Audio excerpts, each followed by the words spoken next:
So abortion is a pretty sensitive topic, and it's likely that it could come up in your MMI, and for that reason you should know a fair bit about it, and not really what abortion is, but you should know how to deal with it in an empathetic sense. So today, in this mock MMI video, we're going to go through 3 questions about the topic. I'm going to ask you to pause after each video, take a few minutes to think about the answer, maybe deliver it to yourself before you play the video, and I'll talk through the answer and what I'd say. If that sounds like a good idea to you, let's get straight into the video.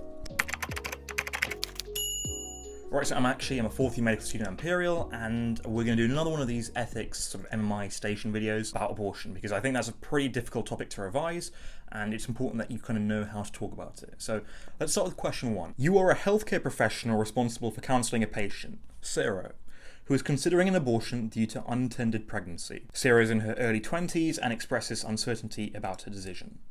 Question 1. How will you create a supportive and non-judgmental environment for Sarah to discuss her thoughts and feelings about the decision?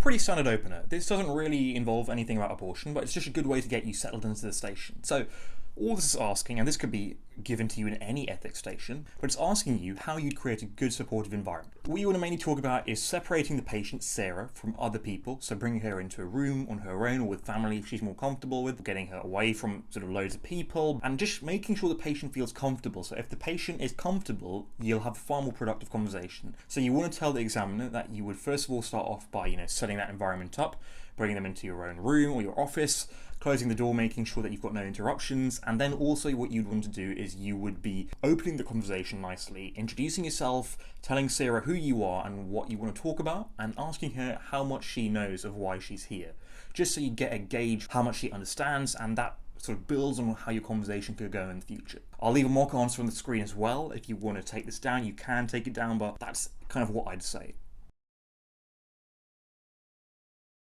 Cool, so let's move on to question 2. What key factors would you explore with Sarah to help her make an informed decision about the abortion, considering her personal, medical, and emotional circumstances? So we're getting a little bit more into abortion now, and the couple of key things you really need to know are that abortion, first of all, in the UK is legal for patients if they have a fetus under 24 weeks of age.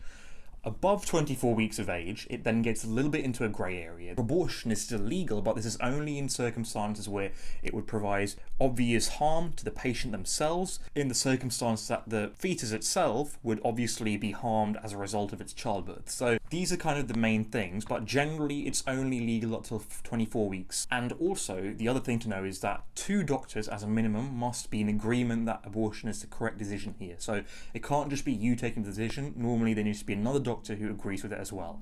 Now, personally, how you deal with this is you need to talk about Sarah herself. Find out whether she has a partner or whether the father of the fetus is in her life or not.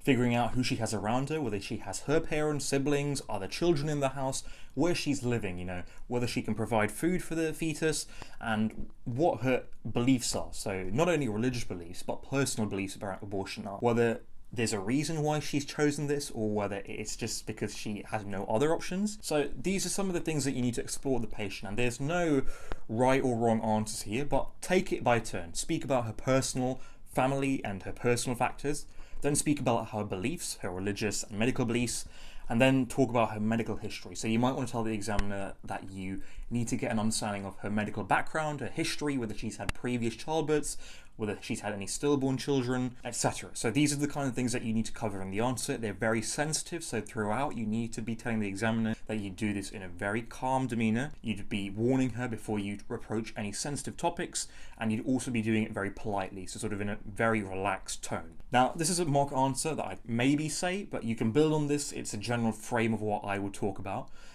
But you can pause the video, screenshot it, do whatever you like with it. But you can come up with your own thing, maybe riff off this, add some things, take away some things, maybe come up with some of your own ideas, but this I think would be pretty good for interview. So, question 3. Sarah's baby is 30 weeks along. She's healthy and at no risk of injury secondary to the pregnancy.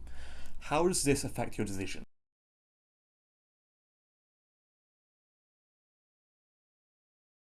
Alright, so this is really where the knowledge about the law comes into play. We just spoke about it. Abortion, reminder, is only legal under 24 weeks of pregnancy if there is no other risks to the fetus or the patient themselves. Since the baby's already 30 weeks along, it makes it slightly more difficult and it makes it slightly less legal to have an abortion.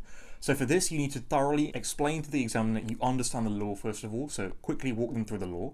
Second of all, go through why she's having the abortion, so maybe there is a reason that she's having the abortion that makes it legal, and go through whether there is any harm to her, the baby, or anyone else who lives with the patient as a result of this baby being born. So these are the things that you need to talk about, but the key thing here is that you need to be aware that 24 weeks is a cutoff for abortion to be legal. So that is the really key thing in this question, and if you can show the examiner you know that, as well as then going on to speak about alternatives, so talking about whether there are other reasons why the abortion is necessary, and going through this with Sarah, explaining to her the law, telling the examiner that you would approach this sensitively, run Sarah through why this isn't legal past 24 weeks, offer to have her have a second opinion or speak to other doctors if she'd like to. But that's kind of all you need to say. Again, there's no right answer here, but you just need to express your knowledge in all of these different things. So that is all you need to say for that answer. I'm going to put a mock answer on the screen now, so you might want to say something like this. It goes through exactly what you need to say across each of those different things. But you can, again, sort of go off your own tangent. You can take bits from this answer, whatever you want to do. But this is something that I think would work at the interview. Cool, so that is 3 questions on the topic of abortion. Hopefully that made sense to you and it gives you a little bit more practice as well. If you want to come back to these videos, the timestamps are down below. And if you like this style of video, let me know in the comment section or DM me on Instagram for any other advice. And if you want other topics to be done on MMI videos, please let me know so I can make those videos. Aside from that, thanks for listening, and I will see you all in the next video. Make sure to subscribe and share the videos.